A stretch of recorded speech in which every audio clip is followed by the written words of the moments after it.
guys, so today I'm going to show you very quickly how to make a kind of digitally rendered image without a tablet or a scanner. So what I have here is a photo that I took on my phone. It's really not a good camera, but what you need to do is take your drawing outside where there's a lot of light, like natural light, and just take a photo. It has to be in focus, obviously. This might be difficult if you have like a big image, you know. If you have a big image, you can always take two photos to get it all in focus at the same time and then join them together later. But here I just have something very simple. I would recommend starting with something very simple. And if you can do it in like black and white with a pen, like a marker, it's always better. Brush pens work so much better, but I'm like saving my brush pen for special occasions. So this one's just in pencil. But as you can see, what I did was I upped the contrast and brought down the saturation. So converted to black and white, up the contrast. So you have these kind of clear lines. And what you really want, this is not really a good example because what you really want is them to be all like this, you see? Like all really dark and black. Up here, you can see it's kind of fading a little bit, which means it's not going to look great, but it's what we have. So I'm going to click on the image, right? And here I have open a box called Image Trace, and you find this by going to Window and Open Image Trace. It's right here. Okay, so these are the presets. They might be different when you open it. It might be for a high fidelity photo. It might be for something else. But I'm just here to have default black and white.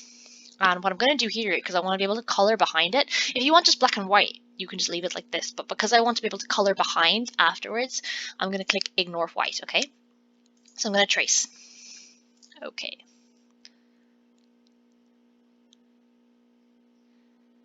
Here we go. Okay, so you can see here, like I said, look, these lines ended up really nice and clean, whereas these ones didn't really work out that well. But I don't really care for now because this is just something really quick that I'm working up. I'm going to up the threshold a little bit to try and see if I can get some more of that line in her hair. So there we go. I feel like that works. These lines are a little bit thicker than I would like, but in this case, it's just an example, so it doesn't really matter. So now I'm going to get rid of the image trace. This little white square behind you is your artboard. So you're going to click on this. And if you want to change the size of that artboard, you can click on this and change whatever you like about it. I'm going to change it to like a Instagram kind of format, 2000.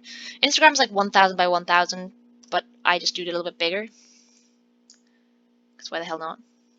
You can also change the size of this by making it smaller like this.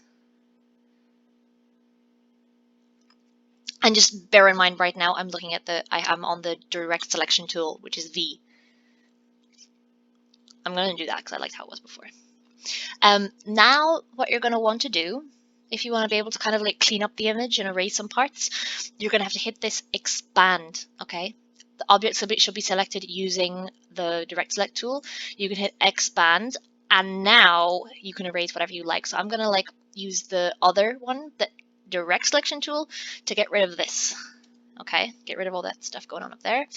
And yeah, so now you have your line art. Okay, here you have your layers. This is what my workspace looks like. If you can't find any of these things like swatches, layers, it's going to be under Window. So just click on Window and you'll find everything you need there. And so now what we're going to do is we're going to lock this layer, okay? And we're going to make a new layer underneath so I can put some color in. And I kind of want this to, oh yeah, actually there's something I want to erase. So if you want to erase something, you're going to hit the eraser tool, Shift E, and unlock the layer again because now you want to go back into it. And I want to make it a bit bigger. This is really small. 36. There we go. Kind of like ate a little bit into her face there, but whatever. Yep, there we go. Oop. And then I don't really want this either. I don't really know what that is. I don't know how that ended up there.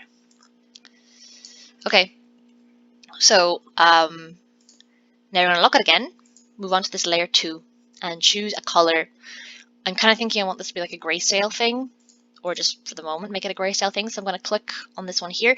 Here you have all your swatches, like all these different colors. I'm going to go to default art and illustration. What? Come on. It's frozen.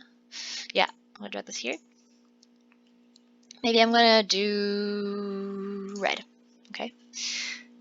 And now to start drawing behind this, I'm going to hit P, which is our pen tool.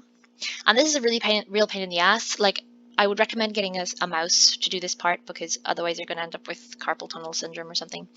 And you're going to click and click and click and click. Okay. There's another function with this where if you want to make a curve, you can click and pull upwards like this. And that takes a while to get the hang of, so I recommend practicing that. Okay. If you want to name your layers, that's quite good as well. So I'm going to call this one hair, and then I'm going to make another one and call it skin. And I'm going to make her skin blue. And you can see now I can draw behind the hair. I don't have to like do all this the hair along the. I don't have to like click along that in such a detailed way anymore. Now I want to put a background. Okay. So I'm gonna make another layer, drag it underneath so it's not gonna appear over it, and I want it to have like a really dark background because she's like looking at her phone. So I want it to be like a really dark background. Actually, wait, I'm going to the phone first. Give me a second. This is what happens when you put a layer above another one that shouldn't be, and then now you can. Once I drag it under, you see, it goes underneath the other one. And I also want to do her eyes. Layer. I'm going to do her bottom lip because the top lip is always darker than the bottom lip anyway, so it's kind of nice to keep it black to give this kind of liney feel. There we go. Okay, so I'm going to go back to this layer 4, which is my background layer, now that I've got everything else I want. And I'm going to make a dark background, like I said. So the easiest way to do this is to hit L, which is, oh no, L is the circle, M is the rectangle. So I'm going to make the rectangle on the background. Yeah, cool. I kind of like how that looks actually. So now I have the background. I have one line coming from here that's gonna like hit her face, and then I have another one coming like here that's gonna hit like a little bit of her hair, but not really that much. So I'm thinking so first I'm gonna do the part with her on her face. So I'm gonna make a layer on top of the skin because this layer has to go on top of the skin, and I'm gonna make a lighter blue than the skin color. So I'm going to hit I, click the skin color, click a lighter blue up here so you can see it's kind of gradiating. Maybe I'll just take a slightly darker one. And now hit P. That worked quite well. I'm going to call this face light. And now I'm going to do the highlights on her hair. And so finally what I want to do is I want to show where the light's coming from the phone in the background. So I'm going to select a layer shade here. I'm making this layer above the background layer. P.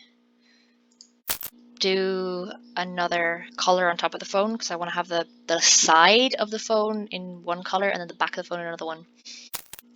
So you get the idea, right? And when you want to export that, when you want to